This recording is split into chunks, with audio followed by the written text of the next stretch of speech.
Hey, brand builder, Rory Vaden here. Thank you so much for taking the time to check out this interview. As always, it's our honor to provide it to you for free.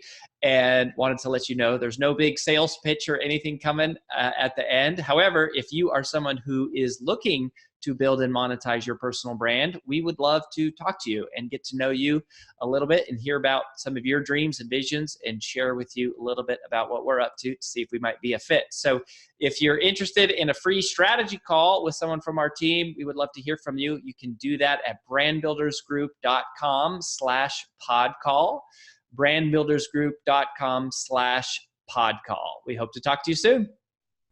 So a few weeks ago, my friend Grant Baldwin introduced me to his audience. I was on his podcast, and it had been a while since we connected. And he sent me an email thread that went back years and years of when we first connected, and he was sort of making his climb through the industry. And it's been fun for me to just sort of watch him, come into the speaking world, kind of crack through. He never had a huge following or wasn't like, TV famous or something like that. And he's built just a wonderful career for himself as a paid speaker and also helping other people get speaking engagements. And so he made that his entire business. He's the CEO of a company called Speaker Lab, which just recently found out, congratulations, they're on the Inc. 5000 list for the second time. He's been featured in Forbes and Entrepreneur and Inc. magazines, Huffington Post, and has just been around hanging in the same circles, the National Speakers Association, et cetera, and also right here around Nashville. So we've come across each other from time to time. He's somebody that I think we've got a lot we can learn from. And anyways, welcome to the show, Grant. Good to see you. Roy, thanks for letting me hang out with you, man. I appreciate it. Yeah, brother. So let's talk about your expertise, like getting some paid speaking engagements. Where do we find them? How do we go about getting them, right? So a lot of people listening are, some of them are coach. A lot of our audiences like coaches and speakers. A lot of them are like professional service providers and things like that, or just entrepreneurs in general. And for us, personal branding, as you know, is not social media or websites. We think of it as reputation. And this is like, how do you build your reputation? So speaking is a huge part of that. It's been a huge part of our career. When you make that transition to go, I want to get paid speeches, what's the first thing that needs to happen, or where do you go look? Yeah, good question. So what we basically teach inside the Speaker Lab is a 5-step framework we call the Speaker Success Roadmap. And so it makes the acronym speak. And so maybe what we could do is, why don't I just kind of like walk through at a high level what that acronym is and kind of here's the roadmap that we follow, and then we can kind of jump in wherever. But the first part of the process, S, is select a problem to solve. And so this comes down to two key things that everyone listening, you got to get really, really clear on. You have to be clear on who do you speak to, and number two, what problem do you solve for that audience? Now, this seems overly simplistic, and it's like, but just like fast forward, tell us how to actually book gigs. But if you're not clear on these things, then you're shooting for everything and nothing at the same time. And so what we tend to see, and you've seen this as well, Roy, is that whenever it comes to who do you speak to, a lot of times we want to spread the net as far and wide as possible. So who do I speak to? I don't know. I speak to humans. I speak to people. My message is for everybody, right? Right. And the reality is like that just doesn't work. And same thing whenever it comes to what do you speak about? And people are oftentimes like, well, what do you want me to speak about? I could speak about sales or marketing or leadership or motivation or family or faith, or on and on the list goes.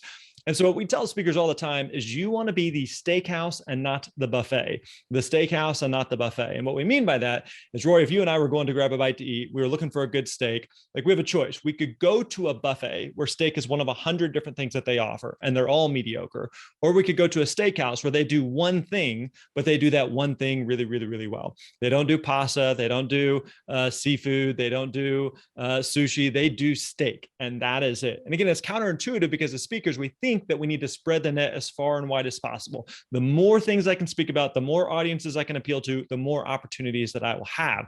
But people are looking for specialists and not generalists. So you don't want to try to speak on anything and everything to everybody. Solve one specific problem for one specific audience. So again, if you get that right, if you get clarity there, everything else in the process becomes much simpler. So that's the S, select a problem to solve. The P is... I want to talk about that for just a second. So when you say a problem to solve, what are some characteristics of a great problem to solve? So like, marketing as an example, is that considered like in your world, in your language, is marketing a problem that you solve, or does it have to be something more specific than that?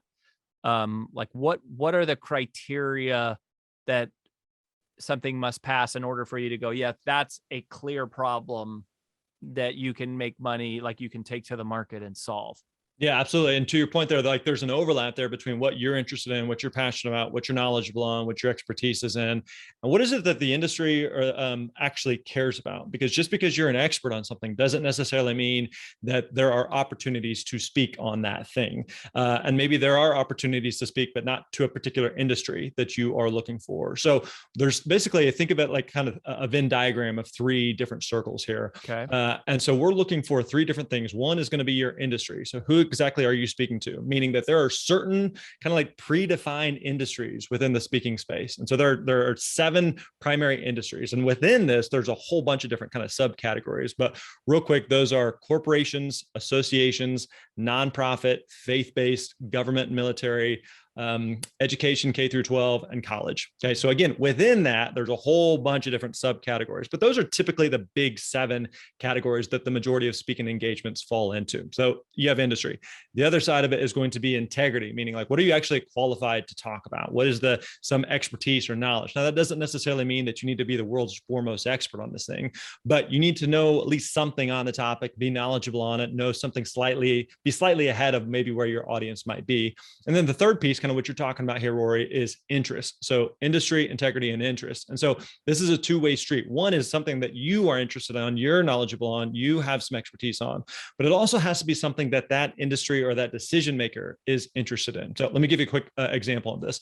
So years ago, when I got started, when I first reached out to you in 2006 or 7 or whatever it was, and I was kind of figuring things out. I was doing a lot of speaking in the education space. And one of the topics that at the time that I was really interested in was the subject of personal finance. This was something that my wife and I, like we were going through some of Dave Ramsey's stuff and paying off debt and going like, wow, this has really made a big impact in our lives. So if I could teach teenagers about this, like that would make a huge, huge impact for them. And one of the things that we found was that I was doing a lot of speaking in schools and conferences. And if I interviewed 100 different high school principals, all 100 of them would say that, yes, teaching students about personal finance was really, really important. Yet, nobody was really hiring speakers to talk about personal finance in a school assembly setting. So was it important to them? Was it of interest to them? Yes, but it wasn't necessarily something that they were hiring speakers to talk about. But what I found was that oftentimes they were hiring speakers to help their students in a school assembly setting make a successful transition from high school into college in the real world. So I started doing talks around that. And within that, I would talk about personal finance. So it wasn't like this bait and switch or anything, but saying, hey, what's the thing that you're looking for, the challenge that you have, that you identify for yourself within your school, within your students that you have? How do I come at that and attack that topic while at the same time maybe talking about this other kind of tangential type of topic? So again, the point being is interest is that 2-way street. Just because I'm interested in it doesn't necessarily mean that organizations or groups actually hire speakers to talk about that. Yeah, I think that's a really great point. Like we think of it as like we would call that positioning, right? So it's just like, how do you position this in a way that it is what you do, but in a way that it was hireable by somebody else? I think that's great. Okay, so now you pick your topic, your problem, right? Okay, so then what's the P? Yeah, the P is to prepare your talk. Prepare your talk. Basically, get really, really clear on what's the solution that you're going to be providing to this audience. Now, this can come in a lot of different ways, meaning that oftentimes when we think of speaking, we think of keynotes. We think of kind of this large stage type of environment. But as we both know, there's a lot of different ways that speaking can look. So there are absolutely keynotes. There are workshops and breakouts and small groups and large groups. And you may just do a 1-hour block. You may do a 5-day thing with 30 people and really go deep on a topic. In this day and age, thanks to the pandemic, there's massive amount of opportunities with virtual. So all that to say that whenever it comes to preparing your talk, it can look a lot of different ways. And I think that's also part of what makes the speaking industry interesting and unique, is that there's going to be some people who are listening and watching like, hey, I would love to do 50, 75, 100 speaking gigs a year. And other people are like, that's totally unappealing, but I would love to do 5 or 10. And I just don't know, how do I find those 5 or how do I find those 10? And what do I speak about? How much do I charge? And how does this work? And so it can look look a lot of different ways depending on what it is that you're trying to accomplish. But again, the P there is to prepare your talk, prepare that solution to the problem that you're solving. Okay. So let's assume that you've got those, which is a giant assumption. Those are both Sure, very, absolutely. very difficult things. Now you have your product to sell. What happens next? Yeah. So the E is to establish yourself as the expert. And so there are two key marketing assets that every speaker needs. Number one is you need a website. And number two is you need a demo video. So in this day and age, if you don't have a website, you don't exist. It's hard for people to take you seriously. A demo video is one of those things that also feels a little bit fuzzy to people. It's like, what exactly does that mean? I've heard that, a sizzle reel, that sort of thing. What do I put in it? What doesn't need to be in it? So think of it kind of like a movie trailer. The point of a movie trailer is you take like a 2-hour movie, you boil it down to 2 or 3 minutes. And within those 2 or 3 minutes, you have an idea of who's in it, what's the plot, what's the theme, what's the genre. And the point of a demo video and the point of a movie trailer is to make you want to see more. So you want to think about it in this way. If I'm an event planner, if I'm a decision maker, I am in the risk mitigation business, meaning that if I hire you, Rory, to get up on my stage and I hand you a microphone and I'm asking you to talk to my 1,000 attendees at that audience, anything you say can and will be used against me. So I need to make sure that you make me look good. And again, you and I both had that experience before where don't make me look bad. Like the number one objective is to not suck. Like if you are not terrible, you've gone a long way for that meeting planner. Right. And so whenever they're making that decision, oftentimes they are putting their neck on the line. They're putting their butt on the line by hiring you and going to bat for you. No, we need to have the speaker. Trust me. And so they don't need to see necessarily like an entire video or an entire full-length presentation of your talk. They just need to see a few minutes of it, in the same way that there's a lot of movies that may be amazing movies that neither you or I have seen, just because like I saw 2 minutes of the trailer and I just knew like that wasn't my cup of tea. It's not what I'm looking for. Maybe it's an amazing movie, it's just not what I'm looking for.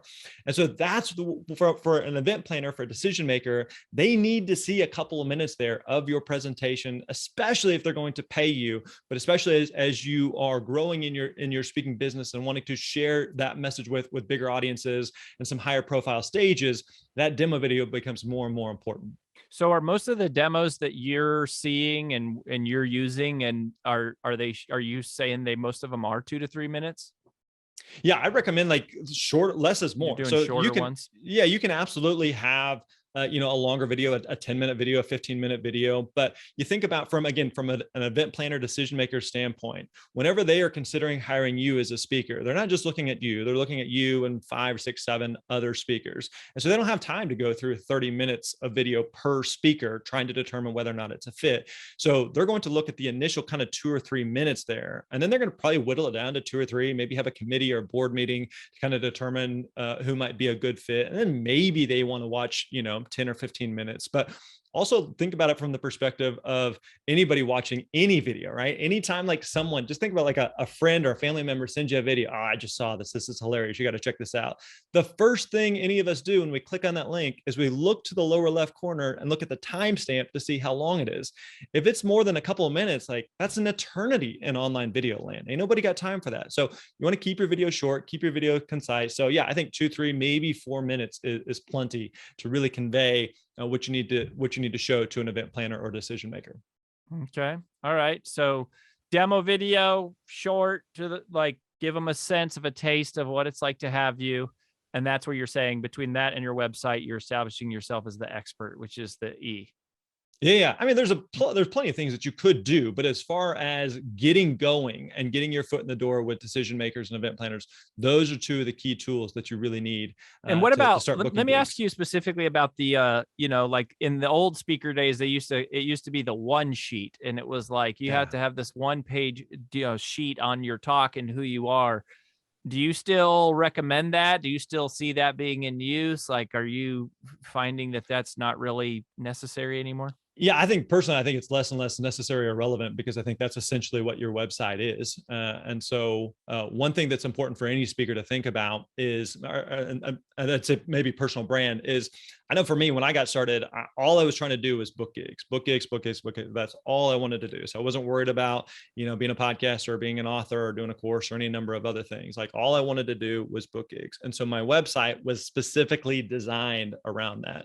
Whereas again, one of the nice things with speaking is that it can be fairly flexible. There's some people that wanted 100% of their business is speaking, and some people at 5% of their business is speaking. It's not that one's better or worse than the other, but you got to be really clear for yourself on how that kind of fits in. Meaning, maybe you're just trying to book a couple gigs and speaking is a very small percentage of your business. Then you want your website to reflect that. And so maybe it's not on the homepage, or it's not kind of a priority thing. Maybe it is more of a secondary thing on a secondary page. That's totally fine. But oftentimes what the primary goal is for you as a speaker needs to be reflected in your marketing assets. Okay. All right.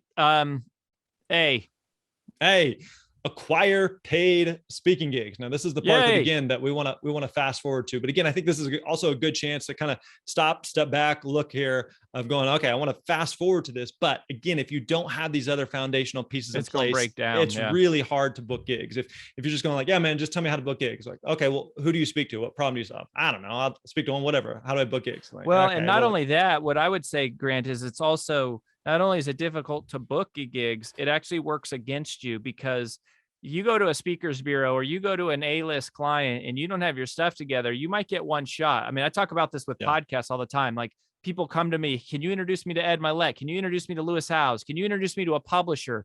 And I'm going, I will do it when you're ready. And I promise you, you don't want me to go too early, because they're going to give you one look. And if you don't make it through the gate, the next time you come around, they're going to go, no, I already saw them, I'll pass. Right. So it's like, you got to, when you get the shot, you got to have your stuff dialed in and be ready. Otherwise it works against you to be there too early. Yeah, absolutely. And so, and in fact, we were just talking a little bit before we started recording here about the NSA convention. It was the National Speakers Association. Their national convention happened to be this year in our backyard here in the Nashville area. But at the event, I was catching up with a speaker friend of mine that has done very, very well. And he was wanting to get in with a bureau. I'm good friends with a bureau here in town that I think you do some work with as well. And so I was talking with the president of that bureau, and I was talking with this other speaker. I said, hey, do you want me to make an introduction? Me knowing that this guy's ready and he could absolutely connect with him. Made the introduction, they hit it off, they continue to keep in touch, and I think they're going to start doing some work together. But again, the point being is, I think especially early on, speakers are going like, how do I get in with a bureau? How do I get in with the agent? And it's kind of this catch-22 where that if you're not already consistently booking gigs, especially at a decent fee, then bureaus aren't going to be interested in you. And typically, once you get going and you build some momentum and you're doing a lot of gigs, then you don't necessarily need a bureau or an agent. And so one of the best things that you can do whenever it comes to acquiring paid speaking gigs is learn how to do this on your own, rather than being dependent on some other group or organization that's just going to do that. So as far as booking gigs, I think it's easy to kind of create some type of mystique around it. Like there's some like secret code that you have to be able to connect with people, but it's not. It's a matter of having a system and a process to consistently reach out to, follow up with decision makers and event planners. So if I reach out to an event planner who's working on a conference in next spring, I'm not trying to convince them that they already that they need to have a speaker. They're already planning on having a speaker. I'm just showing them why I may be a good fit for that event. So having a system and a process to reach out to events, to follow up with events, to not just say, hey, I have my website, I have my demo video, and now I'm going to sit back and I'm wait for the phone to ring. Or I'm going to post some stuff on social media. Or I'm going to post some create a podcast. Or I'm going to post some YouTube videos, and then I'm going to reactively, hopefully, people magically find me. Like, that doesn't work. Speaking is very much a momentum business. And so there's a friend of mine in the speaking space who always says, the more you speak, the more you speak. And whenever you speak, it does tend to lead to some of these organic opportunities of repeat business, of word of mouth, of referrals amongst other speakers or event planners or attendees that are in the audience. But you have to start to plant some seeds to in terms of booking gigs, instead of, again, just building a website and hoping that people magically find out about you. So this is effectively sales. You have to identify some prospects. You have to contact them, whether it's by phone or by email or by referral, introduction. or they see you somewhere, but like you have to reach out to them, tell them about your product or service, and then follow up with them to help them make a decision. I mean, is that what you're saying? There's not like a secret. 1,000%. Yeah, absolutely. I don't think there is necessarily some magical secret. It's stuff that that absolutely works. It's worked for years and years and years. It's just one of those things that most speakers don't enjoy, or most speakers don't want to do. Like, yeah, I just want to stand on stage. I don't really want to do sales. I don't really want to do marketing. I don't really want to talk about myself. I get that. We all understand that, but like that's part of the business. It reminds me a lot of there's a book, E-Myth by Michael Gerber, and he talks about the difference between he uses the illustration of someone who is an entrepreneur who owns a bakery. And he talks about the difference between being a good baker and running a bakery. And those are two different skill sets, meaning maybe you make the best breads or cupcakes or cakes or whatever it may be. You're an amazing baker, but being a great baker does not automatically translate to you running a great bakery. And the same thing is true with speakers. There are so many speakers that are amazing on stage. They have phenomenal content, but a big part of being a successful speaker is the sales, is the marketing, is following up, is being amazing off stage, which has little to nothing to do with how you present on stage. And so you have to recognize that a big part of being a speaker has nothing to do with you being on stage, giving a good message. Does that matter? Absolutely. That stuff is super important. But I would say a bigger part of being successful as a speaker is what happens off stage in terms of the sales and marketing efforts that you put in. You mentioned social media. How much does social media, just getting your honest opinion here, an assessment of speaking fees, getting the gigs, how much does social media play into this? Is that how you get gigs? Does it matter with your fee? Is it completely irrelevant? Is it, all that matters? Like, just give me your opinion on that. Yeah, my 2 cents would be, I think it depends on the event planner, and it depends on the industry and kind of what their criteria are. Okay, so let me give an example. So there are some event planners, some decision makers who are going to put a lot of stock into what someone's online social media clout and platform is going to look like, right? In some cases, that's going to be a big deal. Other event planners, depending on the nature of what it is that they are looking for, may not care about that at all. In the same way that some event planners may be looking for a speaker who has, some significant accomplishment or achievement that the audience is going to recognize. Maybe they, won a gold medal. They played in the NBA, or they played some type of professional sport. They have climbed Mount Everest blindfolded in their shorts. There's some type of specific thing that they're looking for. And so it kind of depends on the event. And so for me personally, I don't put a ton of stock in social media. And again, that's just kind of me personally. Does that help or hurt me? I'm sure in some cases it does hurt, and in some cases it doesn't matter. And so it's kind of, we were talking a little bit about this before we started recording, of as entrepreneurs, there's 1,000 different things that you could do in your business that move the needle, right? And as an entrepreneur, you can't do them all. And so you have to kind of determine and prioritize what's going to have the biggest impact in your business. So let me give you a quick illustration of this. I remember several years ago, my wife and I were interested in doing some real estate investing. Didn't know a ton about it, was kind of intrigued by it. Reached out to a friend who had done a ton of real estate investing, knew all about it. And I said, hey man, I'm just getting into this world. I'm trying to learn here. And I said, you have all these different types of real estate investing. Okay. You have single family homes and multifamily homes and apartments and mobile home parks and raw land and commercial properties and short-term rental, Airbnb, on and on and on, the list goes. And then I said, which one is best? And he said, yes. And I was like, that's not helpful. I was like, what do you mean by that? And he's like, they all work. What you won't find though, is you won't find someone who's doing everything. And so we can both point to a speaker right now who's killing it using Instagram or a podcast or Facebook or Twitter or social media, and someone else who's absolutely killing it, who's not touching any of those things. So it's not necessarily that you have to do one or that you have to do the other, but ultimately I think determining for you, for what it is you're trying to accomplish based on the, in addition to the industry that you're in, what you're speaking on, and determining if that's something that is a big part of what it is that you're trying to do and build. Yeah. Interesting. All right. So we have to acquire the gig. We've got everything put to place. We got to go find these people. We got to follow up with them, reach out to them, follow up with them. What's the K? K is know when to scale. Know when to scale. What we mean by that is people who are interested in speaking are also probably interested in a lot of other things. They also probably want to do coaching or consulting or write a book or do a podcast or do a course. And so you can do any number of things, but you can't do all the things at once. So something's going to come first, something's going to come last. And this is where I think you do such a great job of teaching how does speaking fit into the mix of the bigger pie and what it is that you're going to accomplish. Because like we touched on, there are speakers who do 5 gigs a year and speakers that do 50 gigs a year. And it's not that one's better or worse than the other, but you've got to determine for yourself, where does speaking fit into the mix of what it is that you're trying to accomplish. So again, just realizing like you can't do it all, but being clear on, hey, this is how speaking fits in, or this is how speaking is a driver for other parts of my business. So let me give you a quick example of this. There's a client that we worked with a while back, and they were doing 20 or 30 speaking gigs a year, but they were doing it as lead generation for their coaching business. And so they would do a lot of free speaking engagements, but for the right type of audience. And they were generating literally hundreds of thousands of dollars in revenue for their coaching business. But the whole thing was built upon the lead gen that they were getting from these speaking engagements that they were doing. So again, the point being is for them, it made sense to do a lot of free engagements, but for the right type of audience, because that's what was building their coaching business.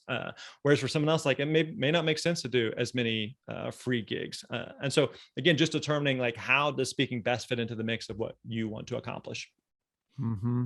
Yeah. I love it. So coming back to acquiring the gig, are you basically just looking up a company name and, calling them up and saying, who plans your events, and just trying to get to that person? Or like, is there more to it than that? Or do you think like, yeah, it's basically what the game, that side of the business is just identifying companies and organizations that have speakers and just getting to the person and then sending them your demo video?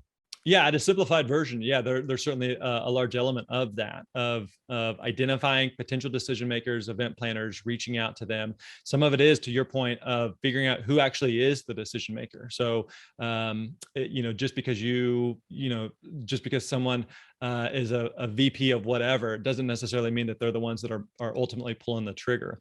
Another thing to think through and be aware of when you're reaching out to people is what's the timeline for when they are making decisions about speakers. So, for example, if we're recording this right now in the summer, and you come across an amazing event that's happening next month, there's a high likelihood they've already picked their speaker for it. So reaching out and saying like, hey, I saw this event that's happening next month, you should totally hire me. It's like, no, like you already missed the boat on that. So another thing that we always work with speakers on is to really have a long-term perspective on this, that you are in the relationship of building business. And the reality is that relationships take time. I can think of one particular event where I reached out to for 5 straight years with this event planner, and just following up. Hey, we booked another speaker. Oh, that's cool. Remind me what looks like you'll start reviewing speakers again for next year's event, in a couple of months. Awesome. Is it okay if I follow up with you then? And then following up with them then. Did that for 5 straight years. And I don't know if eventually they just ran out of options, but eventually they hired me. But I think, again, having a long-term perspective on this, to reach out, to follow up. So often what happens is, if you reach out to an event planner, decision maker, and they say, well, we're not looking for speakers right now, but feel free to check back with us in 4 months. They don't expect you to follow up with them. They don't expect you to reach out. And the reality is like, most speakers don't. And most speakers are just kind of leave the ball in their court of just saying like, well, hey, if you ever need a speaker, I hope you think of me. Like, that just doesn't work. If they say, hey, we're going to start reviewing speakers in November, then you would say, hey, is it okay if I follow up with you in November? And they're going to say, absolutely. And then have a system in place, whether that's a CRM or post-it note or whatever you need to do. Have a system or process in place that you're going to follow up with them in December. And there's a lot more we could, dig into, or in November, a lot more we can dig into of exactly what to do, exactly what to say there. But again, having systems in place to reach out to follow up with people, so that whenever they're ready to make a decision, that ultimately they're thinking of and deciding on you. Mm-hmm. Last little question here, because this comes up a lot, right? Is how do I set my fee? And like, how do you come out of the gate and know where to set your fee? What are the criteria you think of? Because you hear of people getting, Donald Trump get $1 million to speak on stage. Yep. And then, some people say, oh, I got paid $20,000, but they got it one time. And, like, what are some of the general things that you sort of think about when you go, all right, when you're putting your fee together, think about it this way? All right, I'll give you a bunch of different answers on this. And so first of all, let me give you a shortcut answer. So we have a free speaking fee calculator. So if you want to check that out, it's over at myspeakerfee.com, myspeakerfee.com. It's totally free, but you basically just answer a couple multiple choice questions there. It'll spit out a number of what you could be charging there. And Rory, as you well know, speaking fees are much more of an art than a science. There's a lot of variables that go into it. I'll give you a couple of variables. One is going to be your industry. You can charge more in some industries versus others. You can charge more speaking to corporations than you can to nonprofits. Typically, you can charge more to colleges than you could to elementary schools. It's not that one industry is better or worse than the other. That each pond kind of has its own kind of different fee ranges that they're used to. Another factor or variable is going to be your marketing assets. So we talked about your website, your demo video earlier. Whether we like it or not, whether we want to admit it or not, people judge books by their cover. And so if you are let's say you're a $10,000, $20,000 speaker, and your website, your demo video don't look sharp, they don't look professional, and specifically they don't look on par relative to other speakers who are in that same range that an event planner may be looking at or deciding between, it's hard to take you seriously. So it doesn't mean that you need to have spent tens of thousands of dollars on your marketing assets. You just need to make sure that they look sharp and professional. Another variable is just going to be your speaking experience, meaning if you're a brand new speaker just getting started and you're just kind of getting your at-bats, getting your reps there, you probably won't be able to charge as much as someone who's been doing this for 5, 10, maybe 20 years, and it's probably just a better speaker.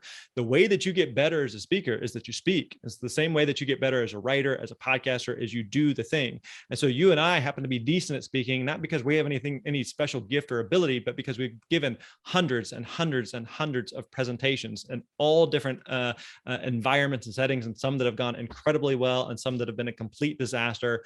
But each time you speak, you're getting that real-time feedback from the audience that helps you to refine your message and your presentation skills. So those would be a couple of the different variables that go into your speaking fee. And let me piggyback and kind of answer another kind of similar question there, which is it okay to speak for free, or is speaking for free a bad thing? And I think oftentimes that speaking for free has like this negative connotation that if you are speaking for free, you're not a real speaker, or people aren't going to take you seriously. And so what I would say is it's okay to speak for free, caveat, as long as you know why you're doing it. Don't just do it out of the goodness of your heart. You are running a business and you have to treat this as a business. And so one of the things I heard early on, actually from a mutual friend, Jason Dorsey, he said, when you're speaking for free, you're providing something of value. And so you need to receive something of value in exchange. And that thing that you receive in exchange may or may not be in the form of a check.